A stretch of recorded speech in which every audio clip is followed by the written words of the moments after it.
te louvar, te engrandecer, te engrandecer.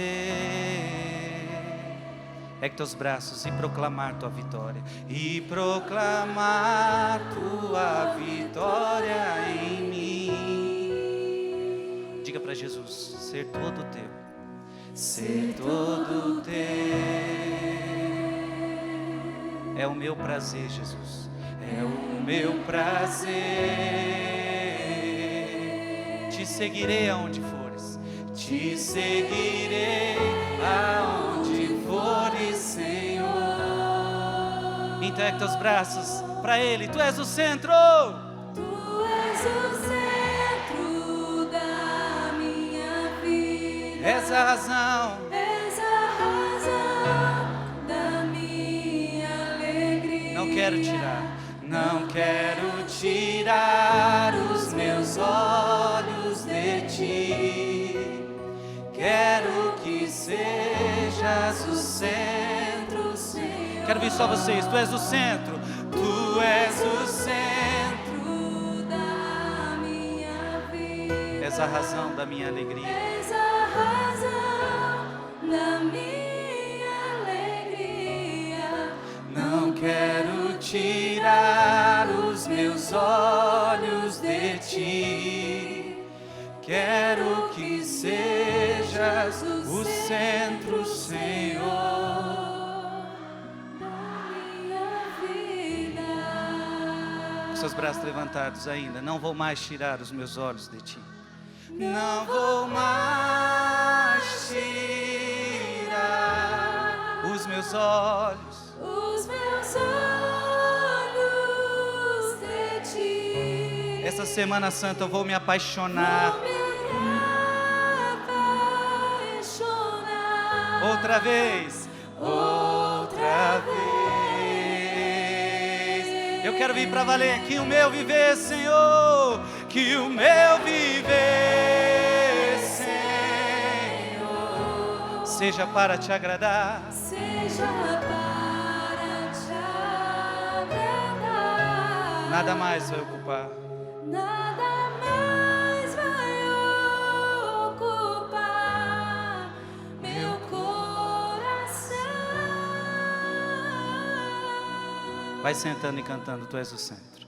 Tu és o centro. Da minha vida. Vai pegando a sua Bíblia. És a razão da minha alegria. Vai acalmando o seu coração.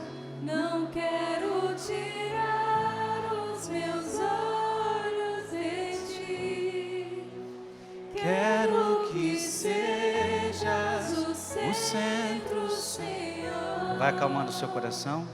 Tu és o centro da minha vida.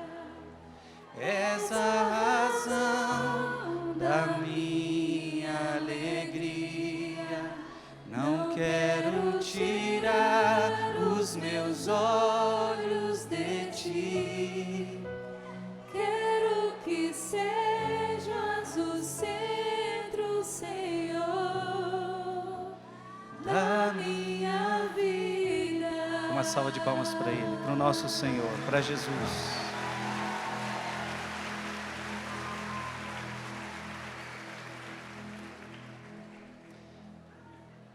Eu vou pedir um favor para vocês, um grande silêncio. Quem acompanhou estes 40 dias, nós pregamos sobre o quê? Sem silêncio não tem como escutar a voz de Deus. Então, um profundo silêncio agora. Peço que vocês esqueçam dos celulares agora. Vai ter os momentos para isso. Esqueçam agora dos celulares. Desligue, bota no bolso, esquece esse celular. Porque agora você precisa estar focado na palavra. É muito importante que você esteja com a sua palavra em suas mãos. E é essa palavra que nós vamos meditar hoje. Amém? Amém. Hoje é um dia muito especial para a nossa igreja. Hoje é domingo de Ramos. Hoje é o domingo de Ramos e da paixão do Senhor. Por isso eu queria que você abrisse a sua Bíblia em Mateus, capítulo 21. Mateus, capítulo 21.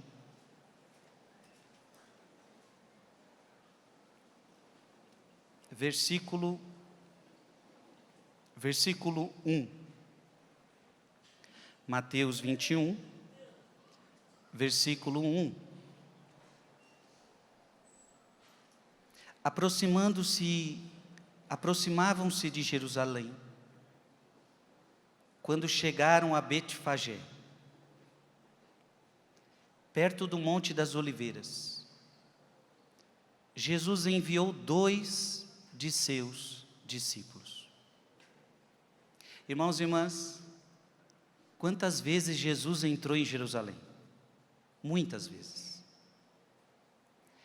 Jesus era acostumado a ir para Jerusalém, mas nunca como desta vez. Esta vez nós temos coisas diferentes acontecendo. Veja que nós celebramos Domingo de Ramos e da Paixão do Senhor. Agora está mais perto do que nunca de Ele dar a sua vida por nós. Portanto, não é uma entrada como as outras. É uma entrada diferente. Eu aproveito para dizer que essa semana também não é uma semana como as outras. Esta semana é uma semana diferente para nós católicos. Essa semana não é como qualquer outra. Amanhã não é uma segunda-feira qualquer, amanhã é segunda-feira santa. Terça que vem é terça-feira. Em nenhum dia do calendário acontece isso, somente nesta semana. Portanto, diga para quem está do seu lado, esta semana não é uma semana qualquer. Diga para quem está do seu lado, esta semana não é igual às outras. Esta semana é santa. E nós iremos viver de uma forma santa. É triste então ver católicos que vão viver esta Semana Santa de uma forma pagã. Talvez você já viveu assim algumas vezes, e que bom que você está aqui agora desejoso a não mais viver uma Semana Santa de uma forma pagã. Agora você quer viver uma Semana Santa de uma forma santa. Portanto, preste atenção, Jesus vai entrar em Jerusalém. São João Crisóstomo disse algo interessante. Ele tinha entrado muitas vezes em Jerusalém, mas nunca com tanta coisa em jogo. Porque as visitas anteriores foram diferentes. Por quê? Elas ocorreram quando ele não era muito conhecido. A hora da sua paixão não estava próxima. Então por que agora é diferente de tudo? Porque agora a hora da paixão está próxima. Misturava-se sem distinção, mantendo sua identidade oculta. Então quando ele entrava em Jerusalém das outras vezes, ainda não estava tão claro quem era Jesus. Agora desta vez não. Muitos milagres já tinham acontecido. Muitas coisas já tinham se acontecido. Ele já tinha multiplicado pães. Ele já tinha andado sobre as águas. Ele já tinha ressuscitado Lázaro. Agora tem muita coisa em jogo. Já não é mais aquele desconhecido que entrava em Jerusalém. Se tivesse aparecido desta forma antes, não teria sido estimado. Apenas o teria incitado a maior cólera. Mas agora ele já lhes tinha dado provas suficientes de seu poder miraculoso. Provas e provas foram dadas que ele é Deus. A cruz estava às portas. A cruz estava às portas. Diga comigo, a cruz estava às portas. A morte estava às portas. E agora se torna tudo mais visível. Não hesita em fazer coisas que eram suscetíveis de inflamá-los. Agora Jesus não tem medo de nada, Jesus vai enfrentar tudo. Porque é interessante, antes desse acontecimento, ele tinha se isolado um pouco. Mas agora ele não tem mais medo de nada. Chegou a hora. Diga comigo, chegou a hora. Talvez tivesse sido possível que essas coisas fossem feitas antes, mas não era nem proveitoso nem oportuno. Interessante os ensinamentos de São João Crisóstomo. Antes não era a hora da sua paixão, agora tudo está em jogo. Agora, se antes ele tinha se ausentado um pouco dos líderes religiosos da época, que queriam matá-lo, que queriam persegui-lo, que queriam fazer tantas coisas com ele, apedrejá-lo, jogá-lo de um precipício, agora ele não tem medo. Não é que antes ele tinha medo, é que antes, veja bem, lembra que iriam tacar pedras em Jesus para matá-lo, mas Jesus não deixou que o matassem. Queriam jogar Jesus no precipício para matá-lo, mas Jesus não permitiu que o jogassem do precipício. Então Jesus saía no meio deles, Jesus se escondia, Jesus fugia. Vários textos do Evangelho diz que Jesus se escondeu, Jesus fugiu, Jesus não permitiu, porque ainda não era a hora. Mas agora ele não vai se ausentar, agora ele não vai fugir, porque agora chegou a hora. Você precisa entender uma coisa muito importante. Nós queremos que as coisas aconteçam na nossa hora e do nosso jeito, mas para Deus tudo tem sua hora. Ele poderia ter morrido antes? Não, porque não era a hora. Então tem muitas coisas que você queria que acontecesse na sua vida, mas você precisa entender que há tempo de nascer e há tempo de morrer, há tempo de falar e há tempo de ficar calado. Há tempo para chorar e tempo para sorrir. Na vida tudo há um tempo. Abra a sua Bíblia em João capítulo 7. Se você puder deixar Mateus 21 guardadinho aí, a gente vai voltar para ela mais vezes. Então deixa marcadinho aí. Mateus 21, deixa marcadinho, Mateus 21, e agora você vai para João.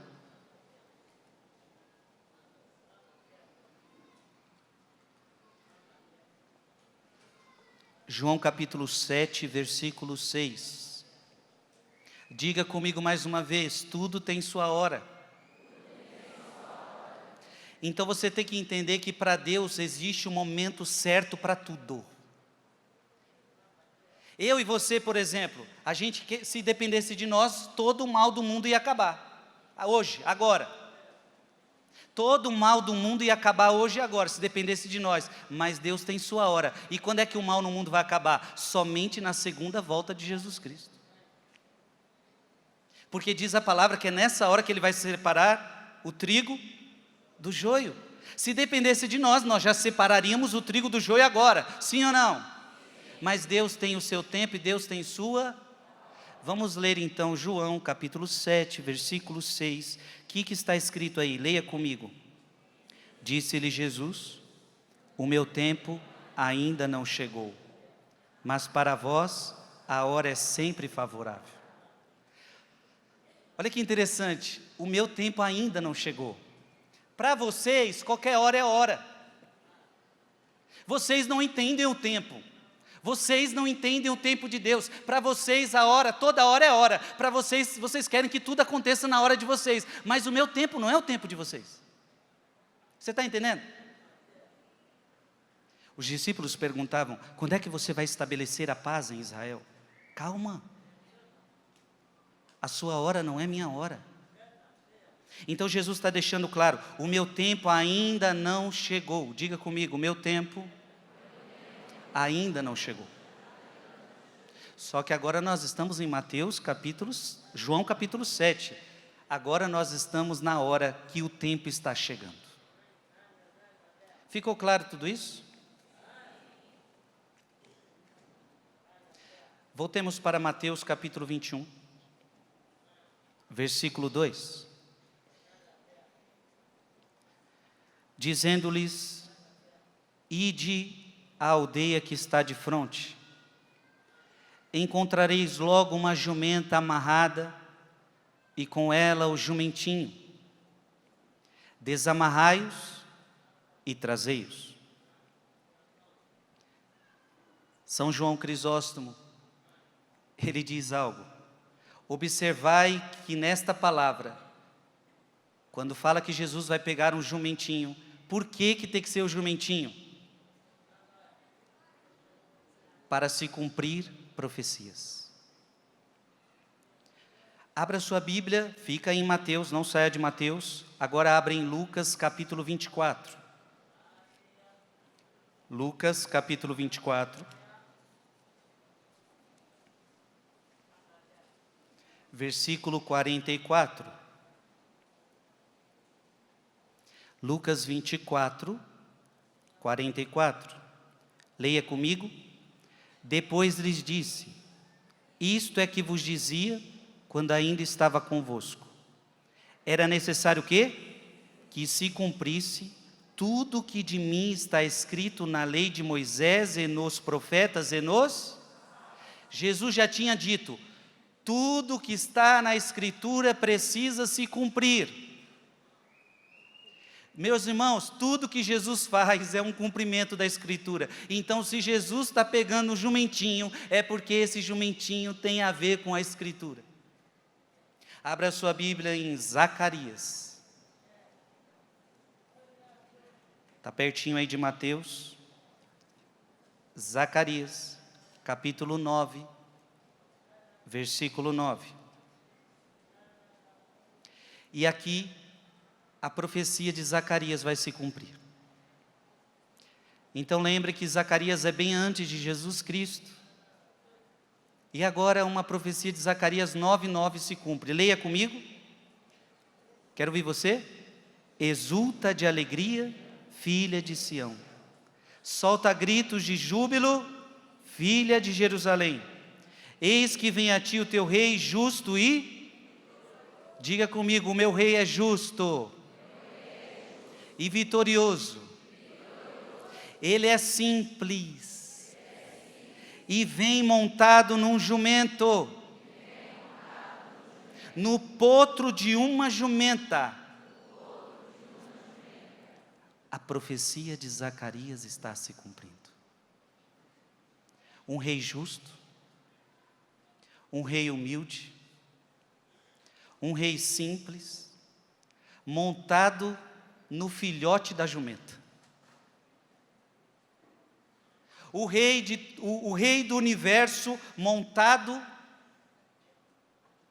no filhote da jumenta.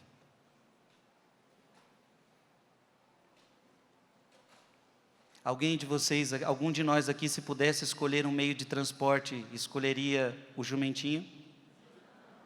Diante de tantos outros. Jesus, claro que não tinha carro nem moto na época, mas tinha outros meios mais elevados. Jesus escolhe o jumentinho para mostrar que ele é simples, para mostrar que ele é justo, para mostrar que ele é vitorioso e para se cumprir a profecia. Então agora, Jesus entrando em Jerusalém, a profecia está se cumprindo. E qual profecia está se cumprindo? Que o nosso Jesus é vitorioso.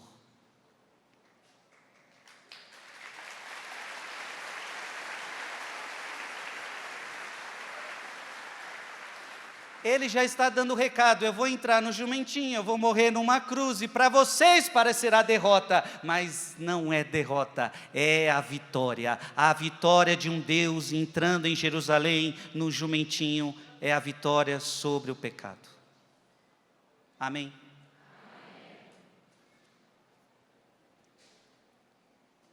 Ainda os padres da igreja, se alguém vos disser algo Aliás, vamos para Mateus 21 de novo. Mateus 21,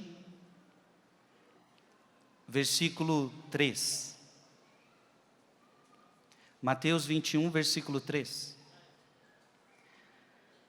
Se alguém vos disser qualquer coisa, respondei-lhe que o Senhor necessita deles e que sem demora os devolverá. O Senhor, se alguém perguntar por que você está pegando a jumenta, fala que o Senhor precisa deles.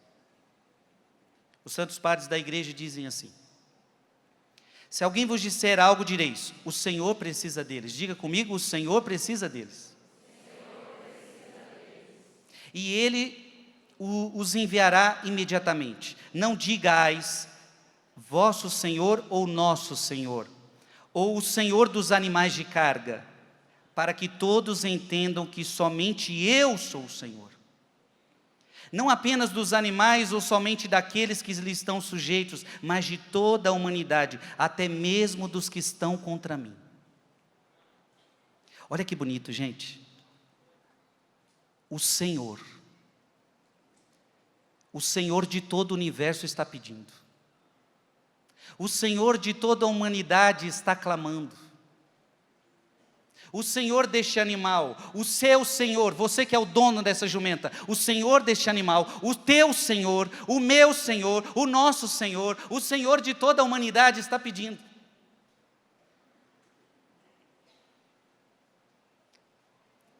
Fica aí em Mateus e vamos para o Salmo 23. Salmo 23. Ele é o Senhor de todas as coisas. Salmo 23, versículo 1.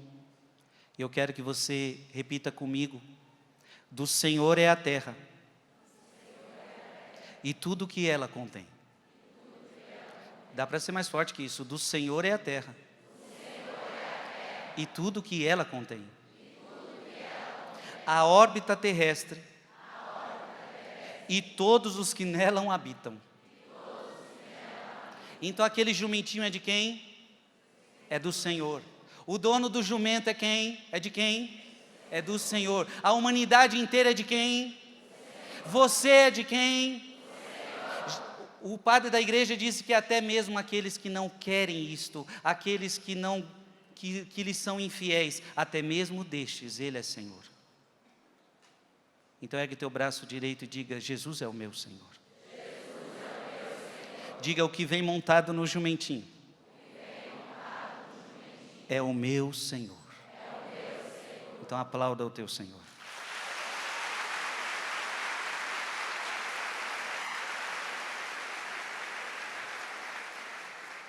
Por isso eu peço para você abrir a sua Bíblia e você vai professar essa palavra, Romanos capítulo 14, versículo 8.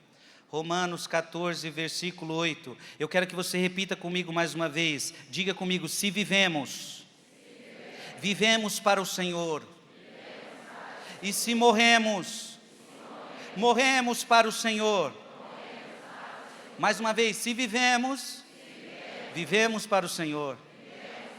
E se morremos, morremos para o Senhor.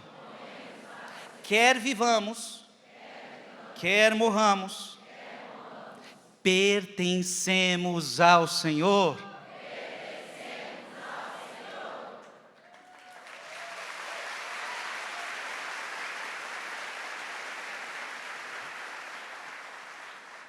Diga para quem está do seu lado: você, vivo ou morto, pertence a Deus. Eu sei que é ruim falar isso para ele, mas pode falar: você não pertence ao diabo. Você pertence a nosso Senhor Jesus Cristo. Vivo ou morto?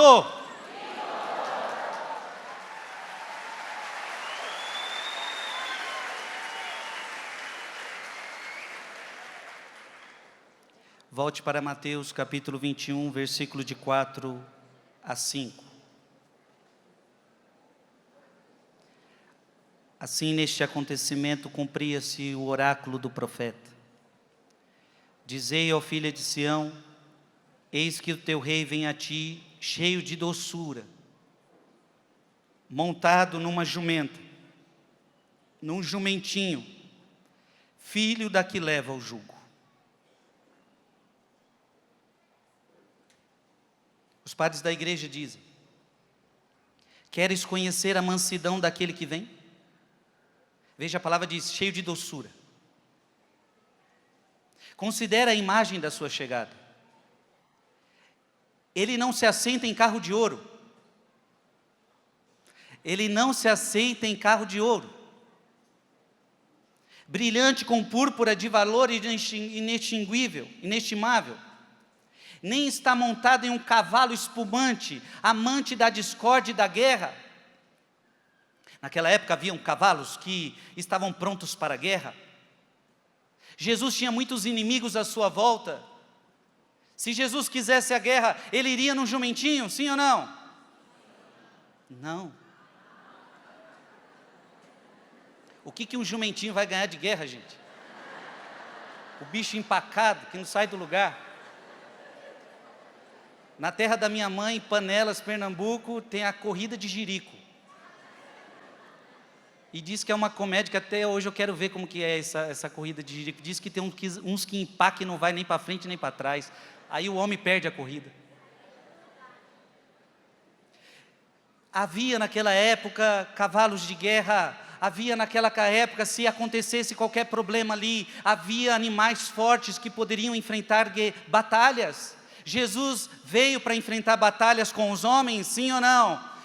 Não, a batalha de Cristo é com o demônio, a batalha de Cristo é com o diabo.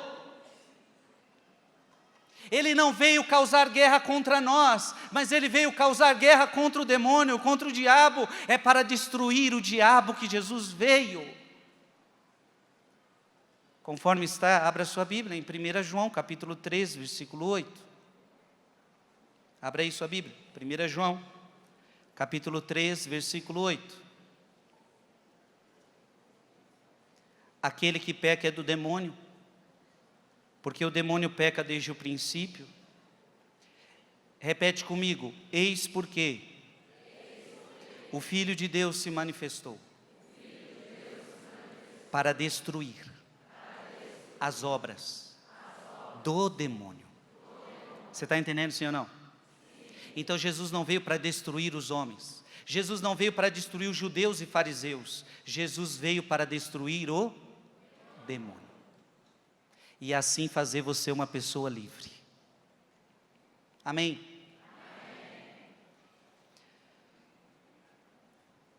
Então ele não vem com a guerra. Ele vem com a paz. Ele se apresenta com humildade. Poderia ter ido com uma pompa maior? Poderia, mas ele escolheu não ir com pompa. Abra sua Bíblia em Filipenses capítulo 2. Filipenses capítulo 2, versículo de 6 a 7. Filipenses capítulo 2, versículo de 6 a 7. Como que ele quis vir até nós? Sendo ele de condição divina, não se prevaleceu de sua igualdade com Deus, mas aniquilou-se a si mesmo, assumindo a condição de escravo, assemelhando-se aos homens. Então, sem carro de ouro, ele rejeita os símbolos do poder terreno. Ele não busca a vanglória, ele não busca a violência. Ele escolhe a jumenta, um animal tranquilo, um animal pacato, símbolo da paz. Esse rei não veio para trazer guerra e violência. Esse rei veio para trazer a paz, e principalmente a paz aos corações. Deixo-vos a paz, a minha paz eu vos dou. Não como o mundo a dá, mas eu vos dou a minha paz. Portanto, Jesus, enquanto os judeus estão com medo, fariseus estão com medo, saduceus estão com medo, está todo mundo com medo do homem, e o homem vem montado num jumentinho. Vocês imaginam aquela cena? Eu fico imaginando as conversas dele, vocês vão ver, ele vai armar uma guerra, vocês vão ver, ele tem muitos seguidores, a gente tem que parar esse homem, a gente tem que parar esse homem, ele às vezes se faz de coitadinho, mas um dia vai vir com tudo, a gente tem que dar um jeito antes de que tudo aconteça. Aí quando eles acham que tudo vai acontecer, o homem vem num jumentinho, símbolo da paz. Por isso que a Sagrada Escritura vai dizer que ele é o príncipe da paz. Amém? Quem está precisando de paz na sua vida e na sua casa, levanta a mão e diga: Jesus, eu preciso de paz. E só o Senhor pode me dar a paz. Eu pergunto para vocês, nessas madrugadas que nós vivemos juntos, vocês receberam a paz dentro da casa de vocês?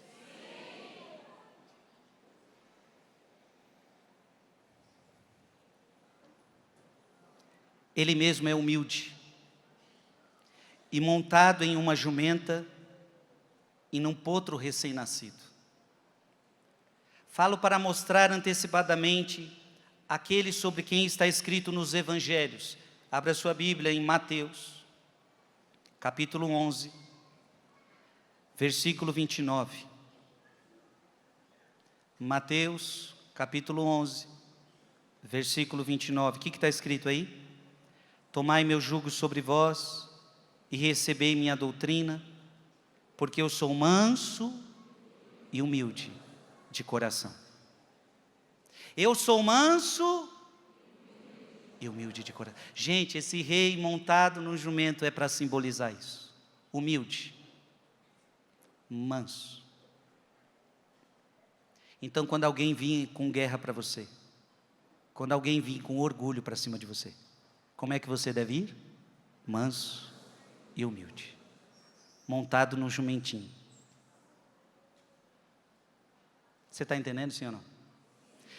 Quando as pessoas vêm para cima de nós, nos perseguindo, nos caluniando, fazendo isso, fazendo aquilo, e provocando, a nossa vontade é pegar um cavalo, uma espada, e partir para cima e cortar a orelha, igual Pedro cortou a orelha do outro. Só que Jesus nos ensina que quando os outros nos atacam, que quando os outros nos perseguem, que quando os outros te atazanam a vida, você deve fazer o quê? Sentar no jumentinho. Símbolo da paz. Olha para quem está do seu lado e diga: pode comprar seu jumentinho já.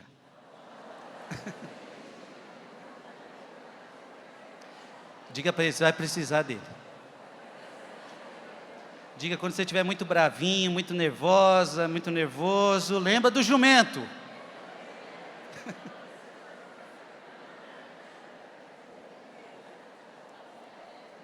Amém?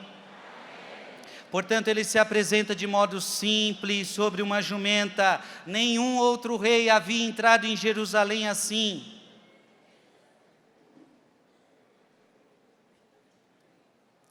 Mateus capítulo 21, versículo 9. O que está escrito aí? E toda aquela multidão que o precedia e o que o seguia clamava: Hosana ao filho de Davi. Eu quero que vocês gritem, porque eles gritavam aquele dia. Vamos lá? Hosana. Bendito seja aquele que vem em nome do Senhor. Hosana no mais alto dos céus. Hilário de Poitiers diz o seguinte: esta é a mesma multidão. Ou melhor, uma pergunta: esta é a mesma multidão que aplaudiria sua crucifixão? Como se converteu em ódio a graça que eles recebiam? Até as palavras de seus louvores apontavam para o poder da redenção. Hosana, em hebraico, significa a redenção da casa de Davi. Estão invocando o filho de Davi. Celebram a herança do reino eterno. Proclamam a bênção em nome do Senhor. Mas em breve, talvez, alguns daqueles estarão dizendo: crucificam. E isto cheio de blasfêmia. Assim como nós muitas vezes na vida, ora bendizemos a Deus, ora o negamos, ora o traímos. Mas por enquanto as obras que ele estava fazendo exibiam a forma do futuro. É concedido que a multidão fazia essas coisas com emoções muito confusas. As coisas que viriam depois seriam diferentes, no entanto, inadvertidamente e sem querer, eles apontavam para as coisas celestiais que se desenrolavam. Desse modo, toda a cidade de Jerusalém se agitou. A mesma multidão celebra, mas em breve pedirá a crucifixão. Abra sua Bíblia em João, capítulo 1, versículo 11. João, capítulo 1, versículo 11. O que está escrito aí? Veio para o que era seu, mas os seus não o receberam.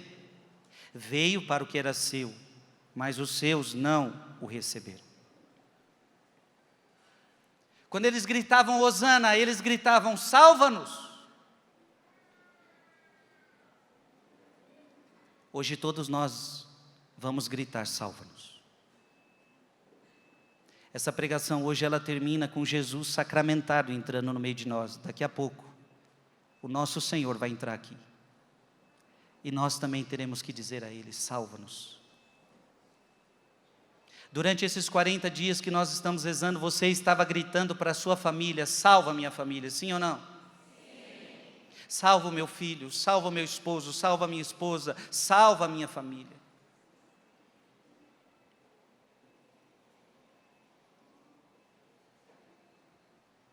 De fato,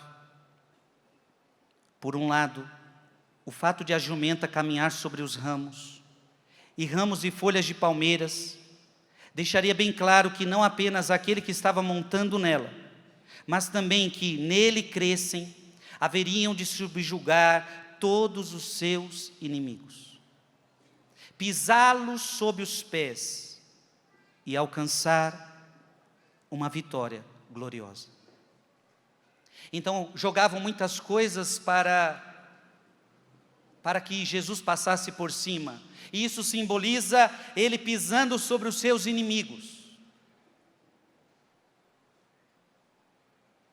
Pois os ramos e folhas de palmeiras são os emblemas da vitória.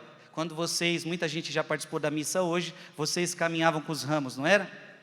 Isso significa o ramo da vitória, o ramo da vitória. O nosso Deus é vitorioso. E aquilo que estava muitas vezes debaixo, segundo os padres da igreja, era os seus inimigos que ele pisava. Porque nada tem autoridade sobre Jesus Cristo.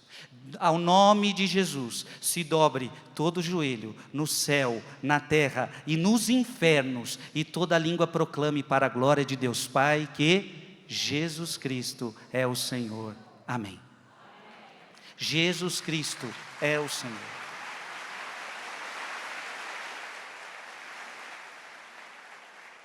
Diga comigo bem alto, Jesus é vitorioso, sobre todos os seus inimigos. Não tem inimigo que possa vencer Jesus, não tem, não tem, não tem. Porque todo e qualquer inimigo é criatura, ele é o Criador. Porque todo e qualquer inimigo é finito e ele é infinito. Porque todo e qualquer inimigo tem poder limitado, o próprio demônio. O demônio tem poder? Tem, mas limitado. O demônio pode fazer tudo o que quer. Se o demônio pudesse fazer tudo o que ele quer, ele já tinha matado você, já tinha destruído você. Mas o demônio não pode fazer tudo o que ele quer. Ele tem poder? Tem, mas é limitado. O poder de Deus não tem limites. Ele é o Todo-Poderoso, o Criador do céu e da terra. Diante dele, todo o joelho se dobra, até os demônios. Até os demônios.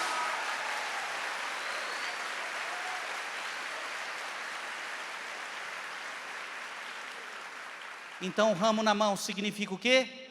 Vitória. Diga comigo, vitória. Repete comigo, aquele que está em Cristo é mais que vencedor. Quer uma prova? Abra sua Bíblia em Apocalipse. Apocalipse.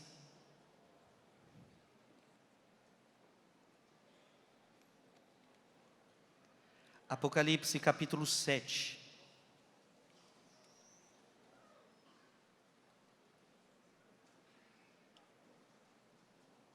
Apocalipse capítulo 7, versículo 9. Depois disso, o título da minha Bíblia, Ave Maria, está escrito assim: a multidão dos salvos. Então agora a Bíblia está falando dos que foram salvos. Apocalipse. Então Apocalipse 7, versículo 9. Depois disso, vi uma grande multidão que ninguém podia contar. Olha que bonito, no céu vai ter uma multidão que ninguém vai nem conseguir contar. Parece que tudo está perdido, mas não está, o nosso Deus é vitorioso. No céu vai estar cheio de gente. Muita gente que já morreu, já está lá. Há uma multidão de gente que não é possível contar. Você quer entrar nesse número? Eu quero estar perdido nesse meio aí. Ou melhor, encontrado. Depois disso eu vi uma grande multidão que ninguém podia contar. De toda a nação. Olha a prova de que todas as nações serão salvas. De toda a nação. De toda a tribo. De todo o povo e de todas as línguas. Conservavam-se em pé diante do trono e diante do Cordeiro. Então todo este povo dos salvos está de pé diante do trono, diante do Cordeiro. E eles estão de vestes brancas e estão com o que nas mãos? E palmas nas mãos. O livro do Apocalipse está dizendo que os ramos nas mãos é o sinal da vitória. Os ramos nas mãos é o sinal da vitória. Então, o que nós estamos fazendo aqui na igreja terrestre, um dia nós faremos na igreja celeste. Os raminhos que vocês carregaram hoje nas mãos na missa, um dia vocês estarão carregando no céu. Nós estaremos carregando no céu. Ramos nas mãos, os ramos da vitória.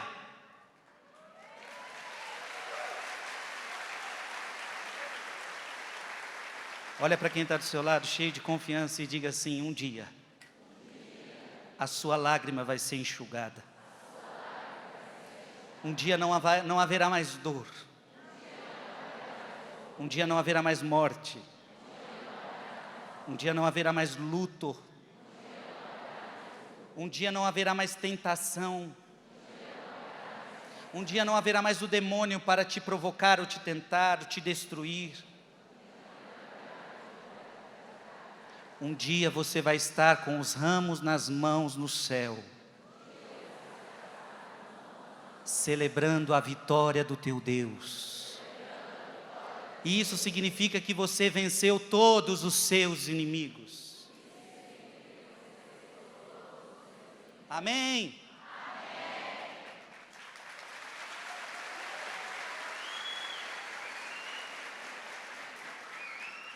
Mateus capítulo 21, versículo 10.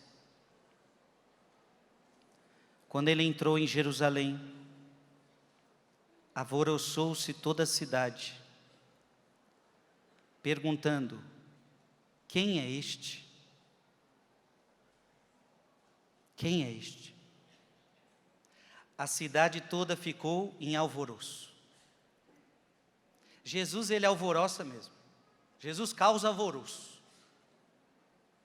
Porque tem gente que também acha que é tudo tranquilinho, não. Jesus causa alvoroço. Talvez na sua casa, esses tempos aí, causam uns alvoroços. Que tanto que reza. Agora deu, acordar toda madrugada.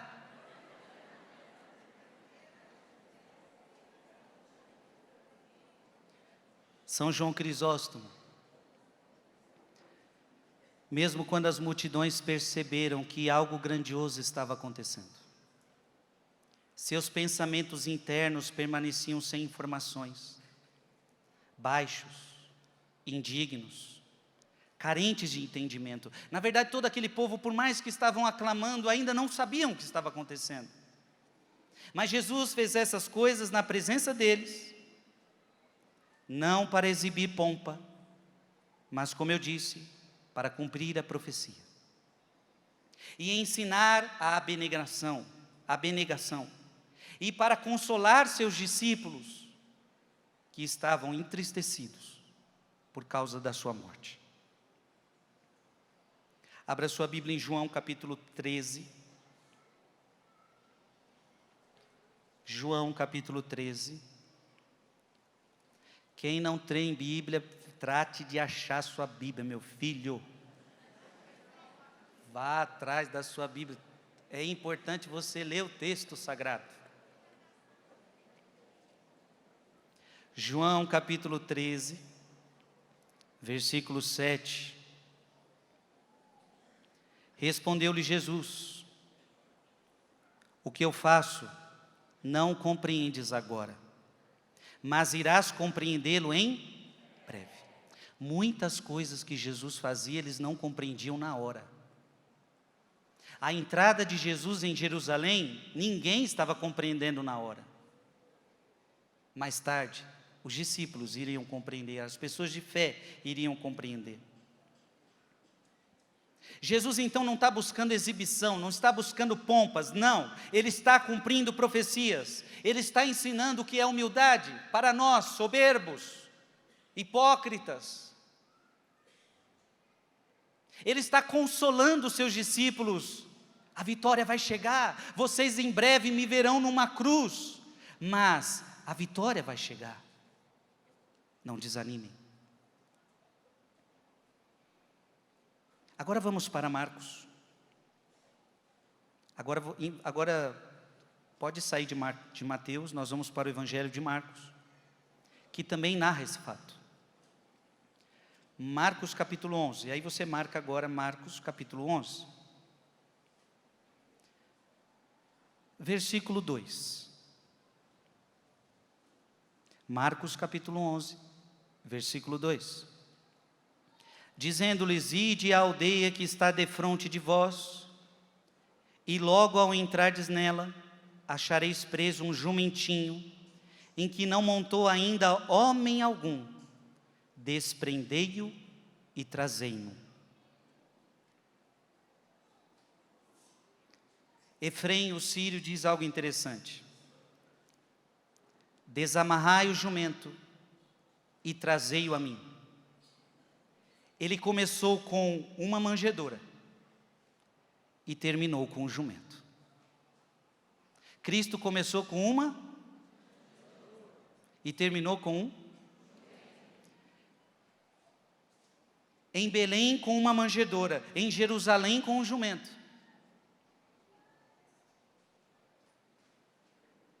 E provavelmente, pelo menos os nossos presépios, onde Jesus nasceu, era onde os animais comiam.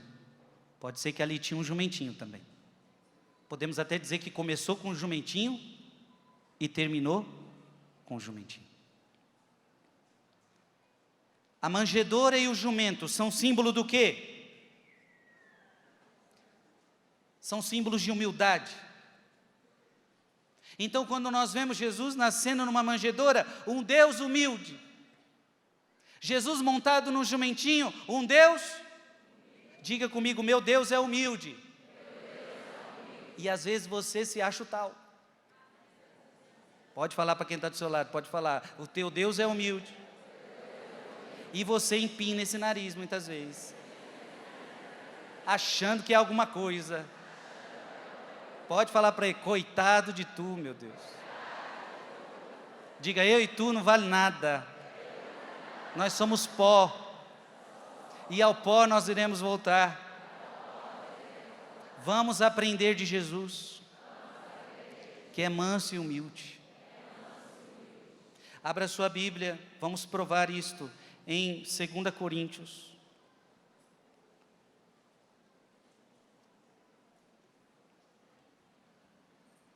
2 Coríntios capítulo 8. 2 Coríntios capítulo 8, versículo 9. Vós conheceis a bondade de nosso Senhor Jesus Cristo. Repete comigo. Sendo rico. Na verdade, Deus é rico, viu? Mas sendo rico, se fez pobre por vós, a fim de vos enriquecer por sua pobreza. Olha que bonito esse texto. Sendo rico, se fez pobre, para que você fosse rico. Sendo rico, se fez pobre para nos enriquecer com as suas bênçãos, nos enriquecer com as suas graças, nos enriquecer com os méritos da sua morte e ressurreição. Sendo rico, se fez pobre para enriquecer você. Marcos, volte para Marcos 11, versículo 7. Conduziram a Jesus o jumentinho, cobriram-no com os mantos, e Jesus montou nele. Santo Agostinho diz algo interessante. O mestre da humildade é Cristo, que se humilhou e se tornou obediente até a morte, morte de cruz, como está em Filipenses capítulo 2. Só que sendo humilde, ele não perde a sua divindade ao nos ensinar a humildade. Que grande coisa foi para o Rei dos séculos tornar-se o Rei da humanidade? Pois Cristo não foi Rei de Israel para exigir um tributo ou equiparar um exército com armamentos e visivelmente vencer um inimigo. Ele foi Rei de Israel porque governa as mentes. Ah, que coisa linda Agostinho está falando. As pessoas da época, elas achavam que Jesus queria governar Israel como um rei político. Todo mundo achava que Jesus, o Messias, viria para destruir o poder político de Roma da época. Todo mundo achava, na época, a maioria das pessoas achavam que o Messias seria um Messias que ia libertar, que seria um Messias político. Ele não veio para governar politicamente.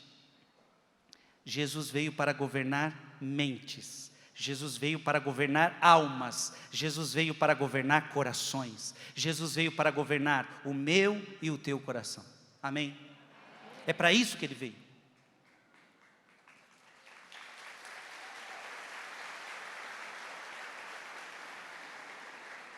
Ele foi rei de Israel porque governa mentes. Porque aconselha para a eternidade. O seu reino não é aqui, é na eternidade. Porque conduz ao reino dos céus aqueles que creem e esperam nele. Abra sua Bíblia em João. Deixe em Marcos aí, mas abra sua Bíblia em João, capítulo 18. João capítulo 18, versículo 36. João capítulo 18, versículo 36. Respondeu Jesus: o meu reino não é deste mundo. Se o meu reino fosse deste mundo, os meus súditos certamente teriam pelejado para que eu não fosse entregue aos judeus. Mas o meu reino não é deste mundo. Diga comigo bem forte: o reino de Jesus não é deste mundo.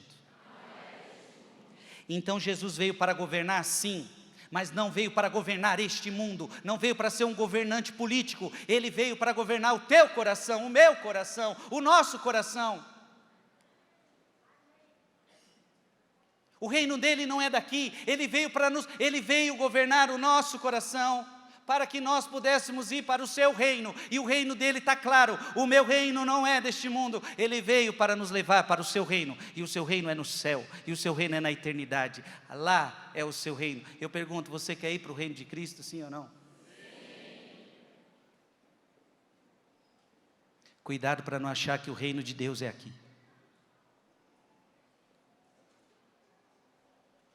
E para não associar as bênçãos terrenas com as bênçãos celestes.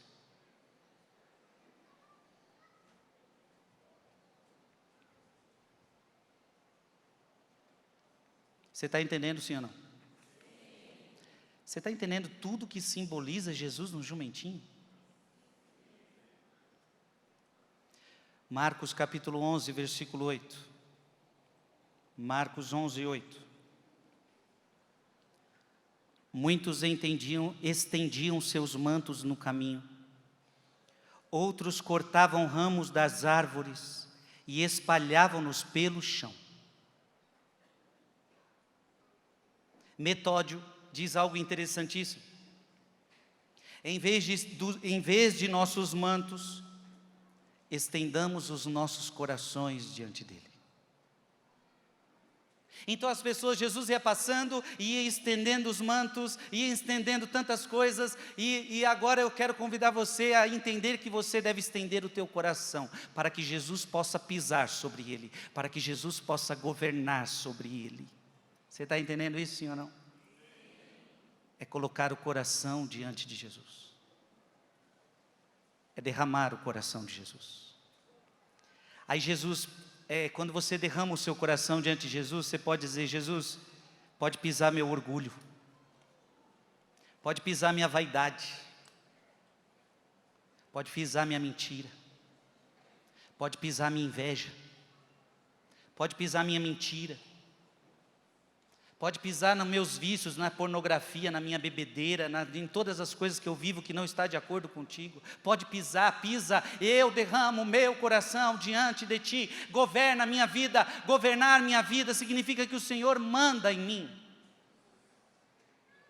Tu és o meu Senhor.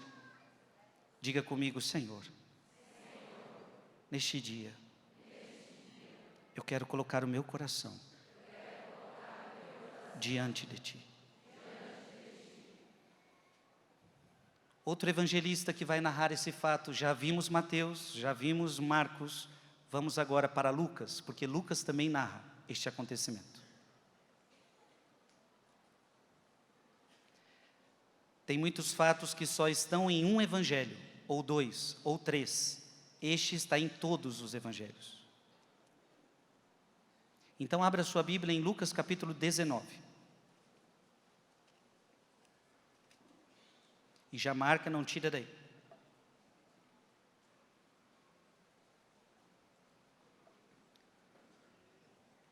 Lucas 19, 28.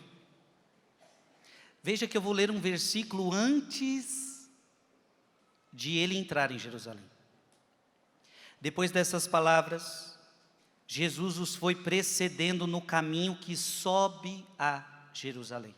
Jesus então foi subindo para Jerusalém. Cirilo de Alexandria disse: enquanto era conveniente que ele percorresse o país dos judeus, tentando com lições e admoestações superiores à lei, conquistar muitos para a graça que vem pela fé, ele não deixou de fazer. Agora, contudo, o tempo chamava Cristo à paixão, para a salvação de todo o mundo, não só mais dos judeus, a salvação de todo o mundo. Ele então sobe a Jerusalém para libertar os habitantes da terra da tirania do inimigo, para abolir a morte e destruir o pecado do mundo. Primeiro ele mostra aos israelitas por um fato evidente que um novo povo dentre os gentios lhes será sujeito, enquanto eles próprios são rejeitados como assassinos do Senhor. Jesus então vai para Jerusalém, porque agora chegou a hora de salvar o mundo inteiro. Chegou a hora de salvar os pagãos, os judeus e os que não são judeus. Abra sua Bíblia, deixa aí marcadinho em Lucas e vai agora para Hebreus, capítulo 2. O que Jesus foi fazer em Jerusalém? Essa palavra vai dizer isso. Hebreus capítulo 2, versículo de 14 a 15. Hebreus 2, 14 a 15. Porquanto os filhos participam da mesma natureza, da mesma carne e do mesmo sangue, também ele participou, a fim de destruir pela morte aquele que tinha o império da morte, isto é, o demônio. Repete comigo: Jesus veio destruir pela morte aquele que tinha o império da morte, isto é, o demônio. e libertar aqueles que pelo medo da morte estavam toda a vida sujeitos à verdadeira escravidão. Resumo da história: Jesus veio para nos libertar da morte, com a sua morte. Jesus veio para nos libertar do demônio e te tirar da escravidão de Satanás. Obrigado, Jesus.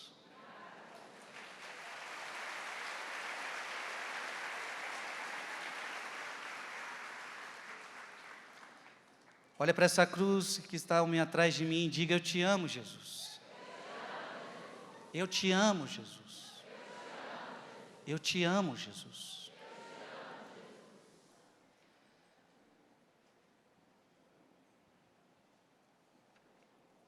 Santo Ambrósio,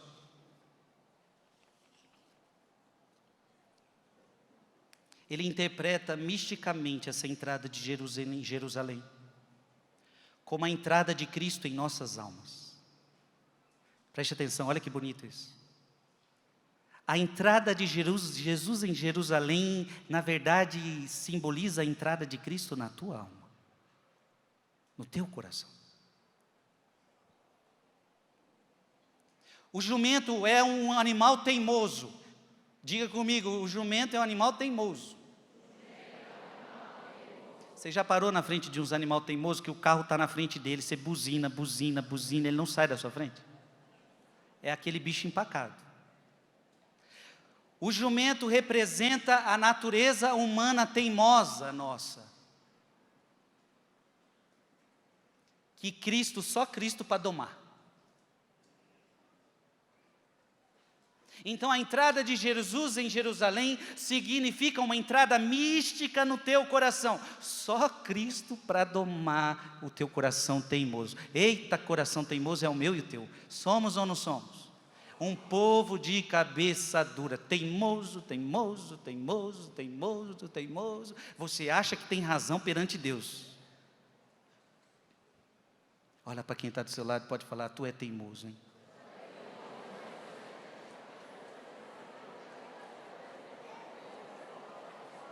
Quem aqui já deu muito trabalho para o papai e para a mamãe? Eu já dei muito trabalho para o papai e para a mamãe. Você, né? Toma jeito.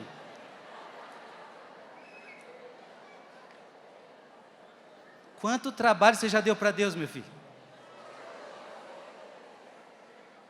Deus quer que você vá para cá? Não, quero ir para lá. Já deu muito trabalho. Oh, é um Padre Léo nesse palco já falou muitas vezes: anta, você é uma anta. O jumento significa esse animal pesado, esse animal teimoso. A sua alma é teimosa. Só Jesus para domar esse coração. Só Jesus para domar esse coração. Amém? Amém. Diga comigo: pode domar o meu coração. As vestes que são estendidas no chão, Santo Ambrósio misticamente diz que são as virtudes que preparam o caminho para receber Cristo. Eu preciso estar disposto a entrar num caminho de virtude. Portanto, ele é como se fosse um cavaleiro místico.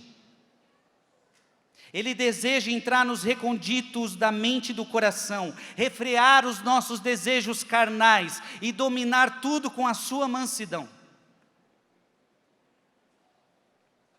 Quando isso acontece, quando você deixa Cristo entrar na sua alma, porque para Cristo entrar na sua alma você vai precisar deixar. Como vai lá em Apocalipse capítulo 3, versículo 20. Apocalipse capítulo 3, versículo 20. Eis que estou à porta e bato. Se alguém ouvir a minha voz e abrir a porta, entrarei em sua casa. E cearemos, eu com ele e ele comigo. Jesus só entra se você deixa. Se você deixar ele entrar, ele vai cear com você e você vai ter paz no seu coração. Escuta o que eu estou falando: no dia que você deixa Jesus entrar na sua vida, acabou o tempo de não paz. Agora é paz todos os dias, é felicidade todos os dias, com perseguições, com sofrimentos, mas com Cristo você encontra a verdadeira paz da sua vida. Estou mentindo? Estou mentindo? Lucas capítulo 19, versículo 37. Lucas 19, 37. Quando já ia se aproximando da descida do Monte das Oliveiras, toda a multidão dos discípulos, tomada de alegria, começou a louvar a Deus, em altas vozes, por todas as maravilhas que tinham visto. Começaram o quê? Louvar a Deus. Olha para quem está do seu lado e diga: você precisa louvar a Deus.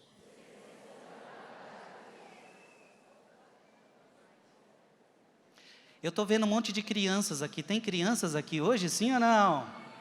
Cadê as crianças? Tem crianças aqui hoje ou não? Que bom, vamos dar uma salva de palmas para as crianças.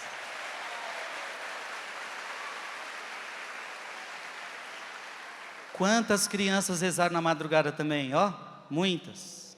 Porque diz a palavra que o perfeito louvor vem das crianças. Fica aí, ou melhor, guarda aí Lucas, mas vamos lá em Mateus de novo. Mateus capítulo 21, versículo 15. Mateus capítulo 21, versículo 15. Este evento é logo depois, é narrado logo após a entrada de Jesus em Jerusalém. E olha o que está acontecendo. Com grande indignação, os príncipes dos sacerdotes e dos escribas, que assistiam seus milagres, e ouviam os meninos gritarem no templo: Hosana ao filho de Davi. As crianças louvando a Deus. As crianças louvando Jesus. Cirilo de Alexandria vai dizer: Cristo, portanto, senta-se sobre o jumentinho. Quando agora ele chegou à descida do Monte das Oliveiras, próximo de Jerusalém, os discípulos iam à frente louvando-o. Eles foram chamados a testemunhar as obras maravilhosas que ele realizou na sua glória. Nós também devemos sempre louvá-lo, considerando quem e quão grande ele é. Outro santo evangelista, como eu li para vocês, mencionou que crianças segurando ramos de palmeira corriam à frente dele, junto com os demais discípulos, e celebravam a sua glória. Assim como as crianças, nós devemos louvar o Senhor. É preciso ensinar as crianças desde cedo a louvar o Senhor. O perfeito louvor vem dos lábios dos mais pequeninos, diz a palavra de Deus. Amém? Diga comigo: dai-me um coração que te louva, Senhor. Volte para Lucas capítulo 19, versículo 39. Lucas 19, 39. Nesse momento, alguns fariseus interpelaram a Jesus no meio da multidão: Mestre, repreende os teus discípulos. Gente, preste atenção. Enquanto tinha muita gente louvando, aqueles homens sabedores de tudo, conhecedores da lei, estavam falando para Jesus: manda esse povo se calar. Cirilo de Alexandria, ele disse: de fato, os fariseus reclamavam porque Cristo era louvado. Tem gente que reclama quando a gente reza, sim ou não? Você já encontrou pessoas na sua vida que reclamavam enquanto você rezava? Isso é antigo, minha gente. Olha para quem está do seu lado e diga: quando alguém reclamar que você reza, não deixe que isso te pare. Continue rezando, respeitando essa pessoa, sem agredir essa pessoa. A sua resposta vai ser o amor e a oração. Mas não pare de rezar, porque você incomodou alguém. Amém?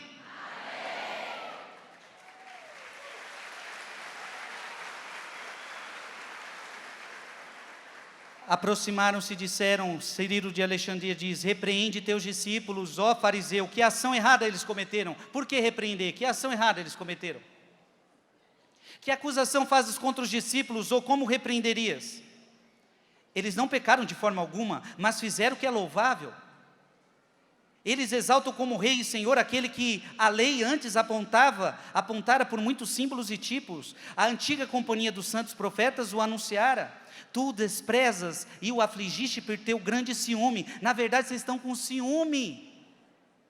Na verdade, vocês estão com inveja. Teu dever era unir-se aos demais em seus louvores. Vocês deviam se unir a eles. Teu dever era afastar-se de tua alma, de tua maldade e mudar o teu caminho para melhor. Teu dever era seguir as sagradas escrituras e ter sede do conhecimento da verdade. Não fizestes isso, ao contrário, transferindo tuas palavras para o lado oposto, desejaste repreender os arautos da verdade. Não vão calar a verdade, não vão calar a verdade.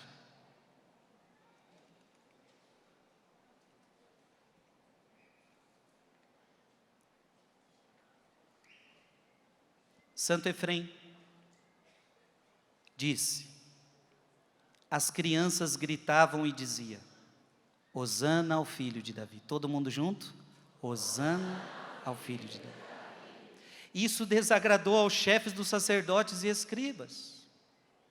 E eles disseram: não ouves o que estão dizendo? Isso significa: se esses louvores não te agradam, fazem eles calarem. Eu pergunto para você, louvar a Deus agrada a Deus? Você acha que Jesus ia fazer aquele povo se calar? Em seu nascimento e em sua morte, as crianças se entrelaçavam na coroa de seus sofrimentos. Muitas crianças morreram no tempo de Jesus.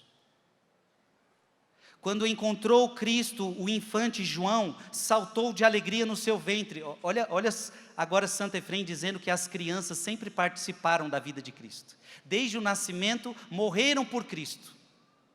Milhares de crianças. Agora, no ventre de Isabel, uma criança exulta. Crianças foram assassinadas em seu nascimento. Elas foram como uvas de seu banquete de núpcias. Crianças também proclamaram o seu louvor quando se aproximava o momento de sua morte. Jerusalém estava em tumulto. Em seu nascimento, assim como voltou a estar em tumulto e tremendo no dia em que ele entrou nela. Olha que fato interessante. Quando Jesus nasce, Jerusalém está em tumulto. A terra está em tumulto. Ou melhor, ali a região de Belém está em tumulto, por causa do recenseamento. E agora mais uma vez em tumulto. Quando os escribas ouviram isso, ficaram desgostosos e disseram a ele: manda que parem. E ele lhes disse: se estes se calarem, as pedras clamarão. Jesus dá uma resposta: se eles pararem de louvar, as pedras vão começar a louvar. Você já viu pedra falando por aí? Você já viu? Você já viu pedra louvando? Jesus falou que se calasse aquela gente, a pedra ia falar. Abra sua Bíblia em Lucas 19, 40.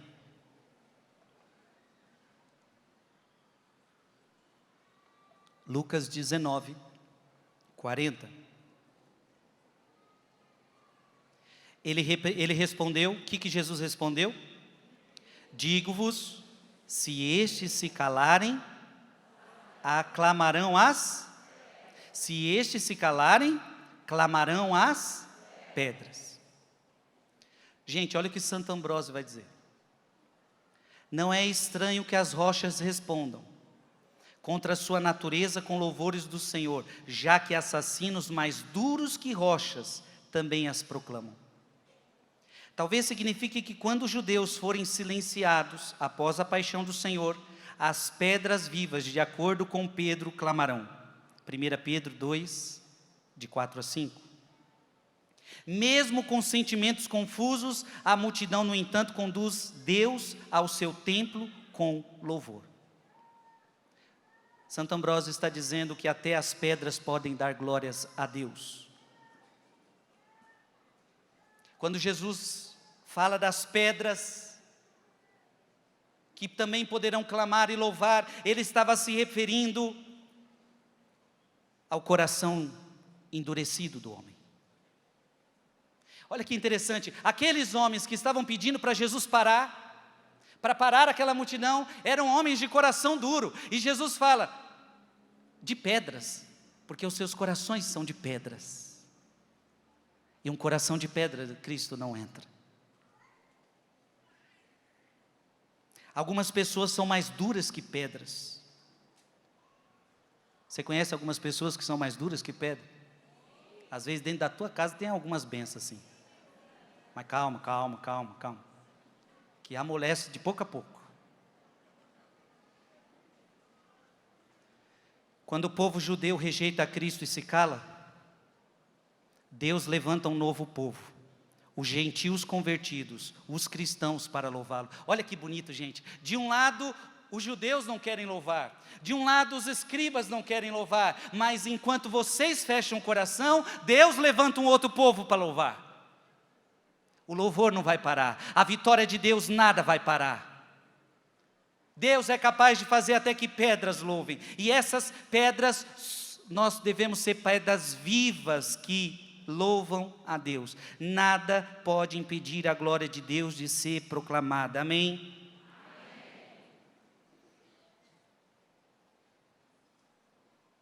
Podem tentar calar as nossas vozes, podem tentar calar as suas orações, mas Deus não permitirá que isso aconteça. Eu quero dizer e deixar isso bem claro para você. Tentaram calar as vozes deles, e Jesus não permitiu que isso acontecesse. Deus vai levantar um povo novo, e eu posso dizer que eu estou contemplando isso, com meus 38 anos de idade, na nação brasileira, eu estou vendo Jesus levantando um povo novo para louvá-lo, um povo novo para adorá-lo. Vocês estão vendo isso também, sim ou não? Eu estou vendo. Nós estamos vendo aqueles que nós nunca imaginamos, porque as pedras também vão louvar. Muitas vezes corações duros, muitas vezes corações fechados, mas de repente esses também serão tocados. A graça de alguma forma entra até em corações duros e os convida ao louvor.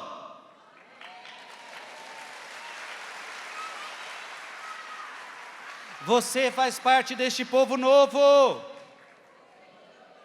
Olha para quem está do seu lado e diga: você faz parte deste povo novo.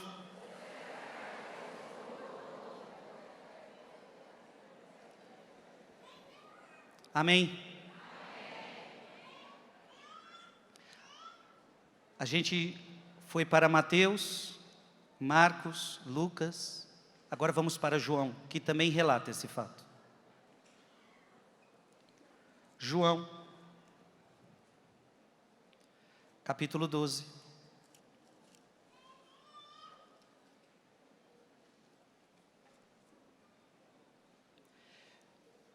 Versículo 13.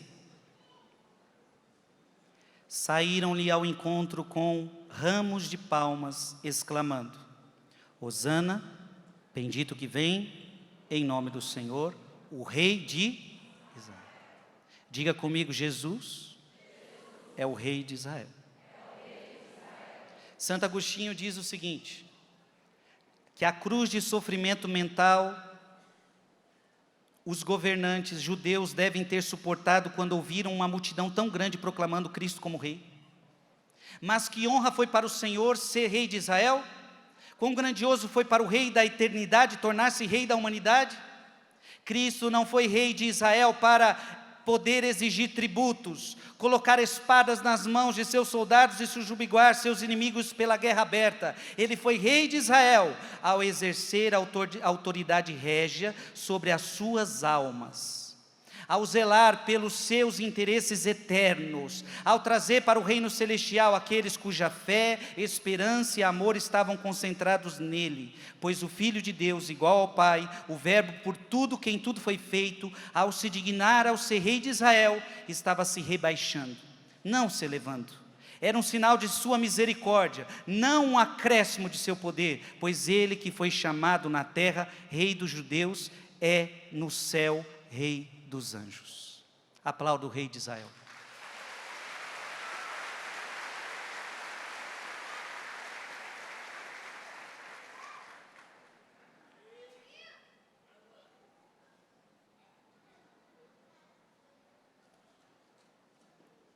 Teodoro, ele vai dizer algo interessante. Já que por Adão veio a morte, que a todos sujeitou, eles haviam ouvido pelos profetas e acreditavam que a morte seria derrotada. Quando viram isso realizado por nosso Senhor, que ressuscitou um homem morto havia 4 dias, Lázaro, pegaram ramos de palmeiras e saíram para encontrá-lo como o vencedor sobre a morte que oprime a humanidade. E o louvavam com os hinos apropriados. Como os fariseus não gostassem disso, eles criticavam as pessoas, dizendo que o seguiam em vão, mas foi sua crítica que se mostrou vã, pois toda a multidão o seguiu de qualquer modo. Esse relato da entrada de Jesus em Jerusalém é um fato logo após, segundo o relato de João, depois que Jesus ressuscitou Lázaro. Naquele fato, as pessoas começaram a crer em Jesus, os judeus começaram a crer em Jesus, e a coisa foi tão forte que até Lázaro quiseram matar. O texto bíblico diz que tentaram matar e assassinar Lázaro, porque por causa da morte e ressurreição de Lázaro, muitas pessoas estavam crendo em Jesus. As pessoas viam naquele fato que Jesus tinha poder sobre a morte. Amém?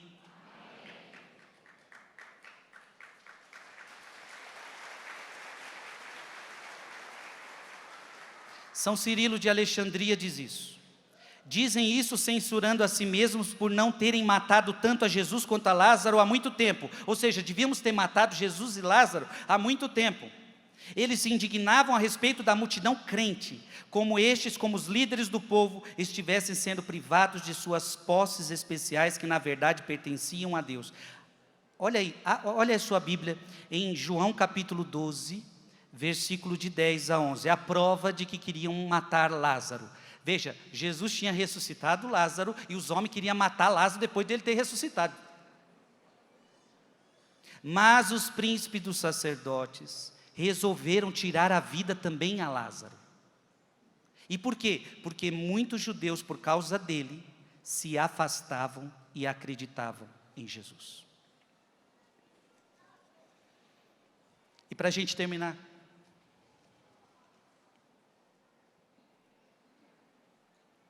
eu queria que você abrisse a sua Bíblia em João capítulo 12, versículo 32.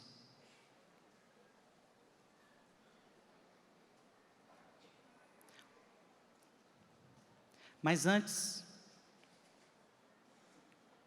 João capítulo 12, versículo 19. João capítulo 12, versículo 19. Mas os fariseus disseram entre si. Veja, gente, os fariseus perseguiram Jesus a vida toda. Perseguiram, encheram a paciência. Agora estão pedindo para Jesus acalmar aquele povo que o louva. E Jesus falou, não vou. Se eles se calarem, até as pedras vão falar, vão clamar. Mas olha agora esse versículo, João capítulo 12, versículo 19, o que está escrito aí? Mas os fariseus disseram entre si, vede, nada adiantou. Diga comigo com bem forte, não adianta. Não adianta parar Jesus. Não adianta parar os que creem. Tem muita gente que quer parar os que creem. Tem muita gente que quer parar aqueles que são de Deus. Não adianta. Olha, por quê? Reparai que todo o povo corre atrás dele. Aí aqueles homens estão dizendo assim, não está adiantando nada. A gente fala, a gente tenta fazer de tudo. A gente fala mal, a gente persegue, a gente faz isso, faz aquilo, mas não adianta. O povo não para. O povo corre atrás dele.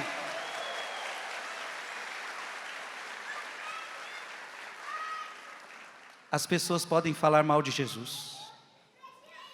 As pessoas podem falar mal da nossa fé.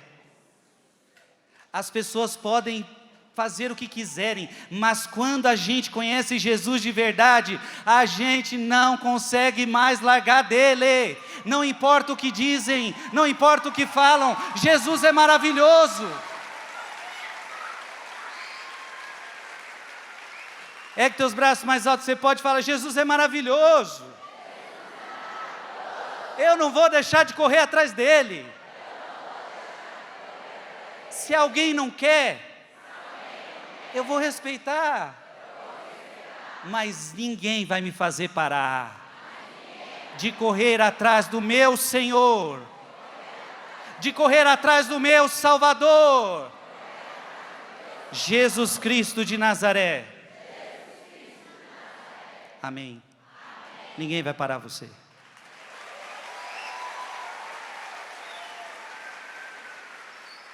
São Cirilo de Alexandria, preste atenção, eu termino com essa única citação. Cirilo de Alexandria: ainda que não soubessem os fariseus, estavam dizendo a verdade ao falar. Veja, ainda que eles não soubessem, eles estavam falando a verdade. Vede que todo mundo vai atrás dele, pois não apenas judeus, mas também os gentios haveriam de aceitar a fé. São Cirilo de Jerusalém, São Cirilo de Alexandria, ele está dizendo o seguinte: aqueles homens, sem quererem, estavam falando a verdade. Todo mundo vai correr atrás dele, os judeus e os não judeus, os que creem e os que não crerem para crer, todos correrão atrás dele. E olha essa cruz agora, olha essa cruz. Agora vira a página da sua Bíblia, João capítulo 12, versículo 32. Por que todo mundo vai atrás dele? Para se cumprir a palavra de Jesus. João capítulo 12, versículo 32. Eu quero que você leia bem alto. O que está escrito aí? E quando eu for levantado da terra, atrairei todos os homens a mim.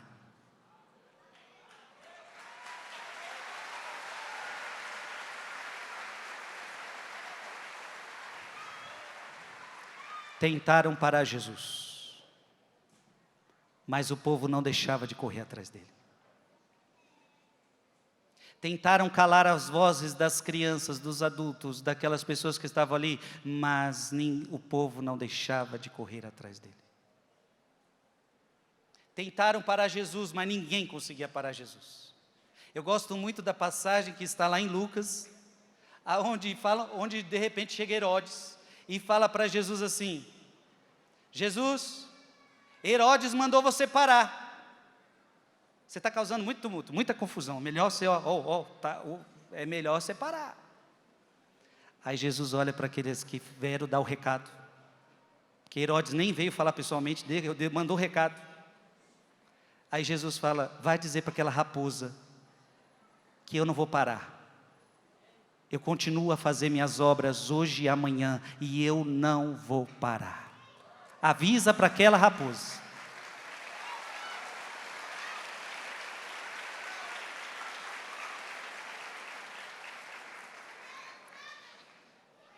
Com isso eu quero dizer o seguinte: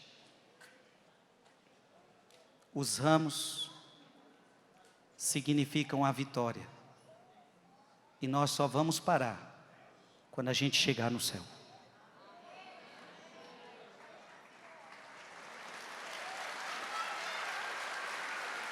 Quando é que você vai parar? Você não pode parar. Vai ter vezes que você vai cansar, vai ter vezes que você vai ficar doente, vai ter vezes que as pessoas vão te criticar. Doente, reze. Sendo perseguido, reze. Não pare, não pare, não pare, não pare, não pare, não pare, não pare, não pare, não pare. Nós não somos pessoas para desertar, nós não somos desertores da fé. Vamos igual este povo, ninguém os fazia parar. Nós só vamos parar no céu. Lá é o nosso descanso, lá nós vamos parar. Lá nós vamos celebrar para sempre, mas aqui é tempo de luta, aqui é tempo de combate, aqui é tempo de correr atrás de Jesus. Enquanto você estiver nessa terra, corra atrás de Jesus, corra atrás de dia, corra atrás na madrugada, corra atrás de noite, corra atrás de qualquer jeito, mas corra atrás de Jesus.